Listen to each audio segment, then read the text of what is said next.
m'appelle Marlène Dulaurent. Je suis maître de conférence en sciences de l'information et de la communication à l'université Bordeaux-Montaigne. Je suis rattachée à un laboratoire qui s'appelle le MICA, Médiation, Information, Communication et Art.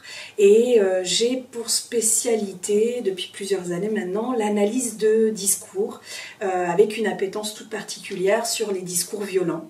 Et de fil en aiguille, eh bien, je me suis encore plus spécialisée sur les discours violents en ligne, m'amenant à une niche scientifique qui est celle de la cybercriminologie.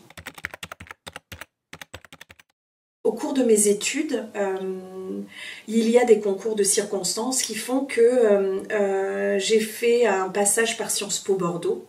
Et mon stage de fin d'études, j'étais très engagée dans la lutte contre les discriminations et la gendarmerie s'est rapprochée de moi et m'a demandé si je pouvais faire mon stage de fin d'études au sein de l'état-major pour les accompagner sur un audit en matière de lutte contre les discriminations raciales. À l'issue de ce stage, je suis devenue réserviste citoyenne de la gendarmerie nationale.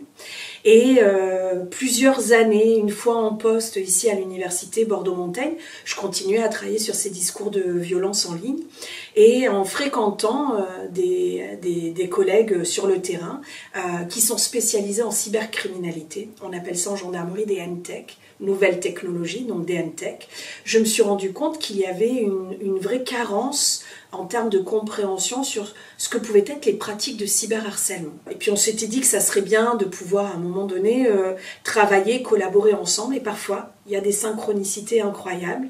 On venait juste de terminer cette discussion quand l'université Bordeaux-Montaigne montait un nouveau label pour encourager les jeunes chercheurs à l'université à développer de nouvelles recherches, un label émergence. Ils m'ont contacté en me demandant si je ne serais pas intéressée pour déposer un dossier, candidater à cet appel à projet.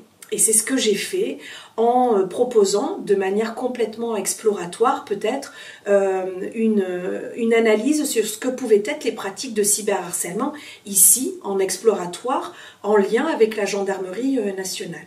Et le cadre, le début de ma recherche s'est posé de cette manière-là.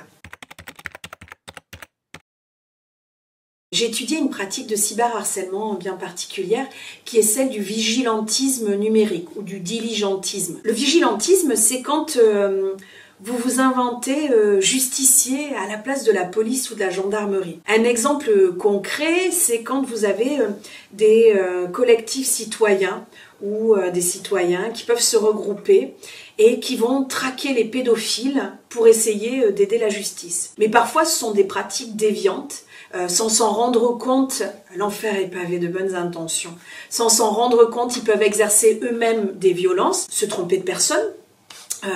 Ils peuvent faire de la provocation et parfois il y a des enquêtes qui sont menées depuis plusieurs mois, plusieurs années. Ils peuvent les corrompre en infiltrant voilà, des réseaux qui sont surveillés, sur lesquels on essaye d'obtenir des preuves de manière à faire des arrestations beaucoup plus larges qu'un seul individu. J'ai rencontré plusieurs acteurs du terrain et c'est là où je me suis rendu compte que, certes, le vigilantisme pouvait être appréhendé de manière déviante, mais qu'il y avait des collectifs citoyens qui avaient bordé juridiquement leurs interventions, étaient extrêmement structurés et organisés et utiliser l'OSINT, qui sont toutes les sources que l'on peut avoir ouvertes, accessibles publiquement, un réseau social, un forum, un avis Google. En tout cas, elles pouvaient utiliser les outils de l'OSINT de manière extrêmement efficace, coopérative,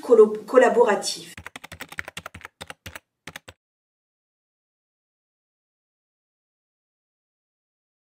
Quand on regarde ces pratiques de vigilantisme, la manière dont ils collaborent, qu'ils coopèrent, on se rend compte qu'il y a des pratiques extraordinaires. Quand on prend les pratiques des collègues gendarmes et policiers, souvent ils sont dans l'ombre, ils sont discrets, ils évoluent de manière cloisonnée. C'est là où avec mon binôme scientifique de toujours, le major Jean-Christophe Federbe, nous nous sommes dit qu'il y avait quand même quelque chose d'extrêmement intéressant à travailler. Et si on réunissait ces gens qui n'ont pas l'habitude d'évoluer ensemble, si on réunissait dans une même salle des osinteurs, des magistrats, des gendarmes, des policiers, des scientifiques, et qu'on s'appuyait tous ensemble sur cette intelligence collective pour essayer de résoudre des affaires en souffrance. Souvent, elles sont appelées des cold cases, et grâce à l'OSINT, de relancer des pistes d'investigation. Et c'est là où on s'est dit, pourquoi pas déposer un nouveau projet scientifique qui s'intitulerait Vidocq. Petit clin d'œil au personnage célèbre qui, parti du civil, est devenu quelqu'un d'aidant pour la police.